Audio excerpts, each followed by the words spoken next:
a new soul. I came to this strange world hoping I could learn a bit about Bonjour Sylvie, comment ça va? Ben, ça va très bien. C'est vrai que Maison et Objets, c'est un salon que vous connaissez parfaitement bien. Par cœur, je dirais, presque. Pratiquement par cœur. Vous y avez couvert l'actualité de multiples fois. Et depuis un certain temps en plus.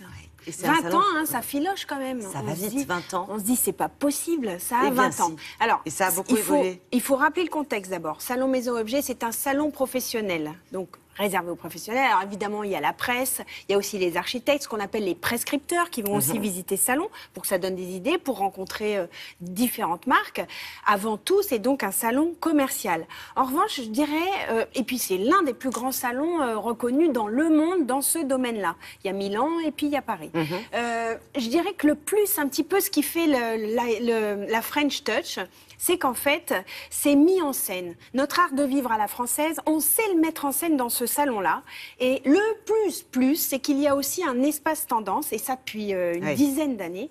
Et là, eh ben, c'est génial, notamment pour les journalistes, mais même aussi pour les archis ou même pour les acheteurs. C'est-à-dire que ce sont des espaces où on vous dit, ben voilà, dans 6 mois, c'est telle tendance qui va marcher, telle couleur, de coloris, de créateurs, parce que aussi, tous les ans, ils récompensent le créateur de l'année.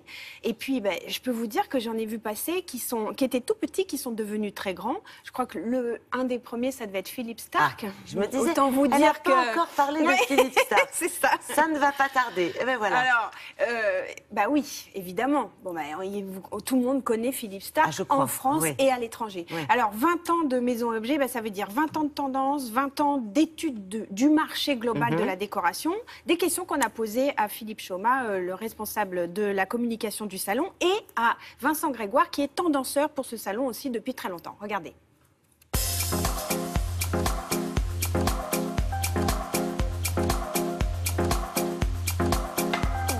Maison Objet a 20 ans et d'une certaine manière, Maison Objet est le témoin d'une époque. Pour vous la faire courte, on prend le meilleur du passé, on va chercher dans nos racines et on remet tout ça au goût du jour.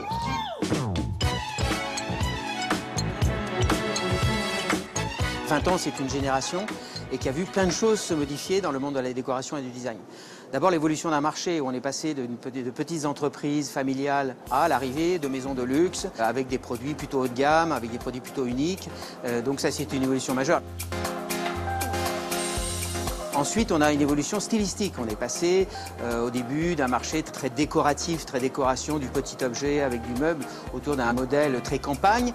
Tradition, rituel et artisanat français de nouveau à l'honneur. Chouette. Et le design a révolutionné d'une certaine manière le marché par l'arrivée des designers sur le marché de la décoration. Aujourd'hui, 50% des acteurs du salon sont internationaux, que ce soit en exposant ou en visiteur. Le salon a essayé d'anticiper les évolutions du marché par la capacité à mettre en avant la création et les créateurs. Il y en a un certain nombre, comme Stark, que l'on connaît déjà, mais qu'on avait mis en avant au moment où il commençait à monter. Je préfère d'ailleurs être créateur de l'année que designer de l'année. Il y a toute la génération Stark qui est arrivée derrière. Et donc, ce qui est important, c'est d'essayer de trouver celui qui va prendre la parole dans les années qui viennent. Les exposants donc proposent des produits qui sont des nouveautés et les espaces d'inspiration, les tendances, sont ce qui va se passer dans 6 mois ou 1 an. Ah, vaste question.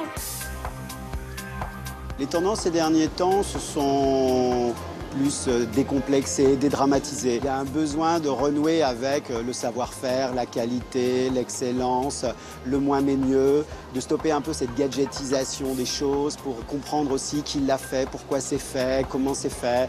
Donc une dimension plus culturelle, que ce soit une vraie rencontre, quoi, un vrai waouh effect. L'époque est compliquée, elle est compliquée pour tout le monde et évidemment elle touche aussi le monde de la décoration et du design. Alors il y a un retour à des fondamentaux que proposent les créateurs et les designers, avec évidemment ce travail autour des matières, ce travail autour des savoir-faire.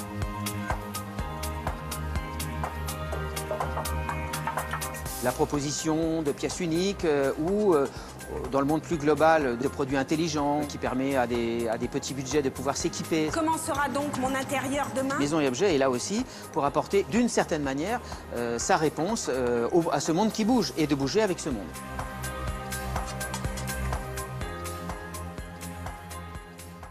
Oui, donc tout cela est très instructif, mais dites-moi, il y a aussi d'autres choses qui ont évolué. Le design des lunettes et de la coiffure a évolué. En fait, c'est vrai qu'on a repris du coup des sujets, des reportages que j'avais fait au cours de ces nombreuses années de salon, et je me suis rendu compte que c'était pas mieux avant. Ouais. Oui, c'est ça.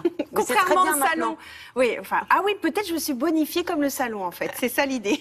Il y a un métier qui est né. Tendanceur. Ben, c'est vrai que c'est un métier qui est aussi né avec ses 20 ans de salon et 20 ans de décoration assumée en France et mise comme ça sur une scène nationale et internationale. Donc un tendanceur, c'est quelqu'un qui est capable de dire voilà quelles seront les tendances de l'année ou de la décennie ou du mois. Exactement. Et surtout, ils aident l'industrie. Ça va loin quand même. Ils aident l'industrie pour la fabrication d'objets et de décorations à venir. Voilà. Avant, après.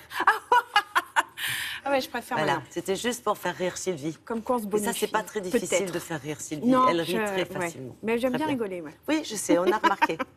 Merci beaucoup. On va se quitter le temps du point route du journal.